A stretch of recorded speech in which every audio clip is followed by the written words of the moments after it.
जंगल में कई दिनों से भूखा घूम रहा एक शेर बहुत कमजोर हो चुका था। तभी उसकी नजर एक नन्ही चिड़िया पर पड़ी।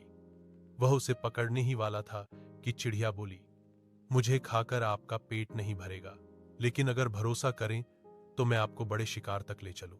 शेर ने सोचा और उसे छोड़ दिया। चिड़िया उड़कर उसे जंगल के दूसरी ओर ले गई, जहां घास के मैदान में कई हिरण चर रहे थे। शेर ने सही समय देखकर शिकार किया और पेट भरकर संतुष्ट हो गया। उसने चिड़िया को धन्यवाद दिया और समझा कि समझदारी हमेशा ताकत से बड़ी होती है।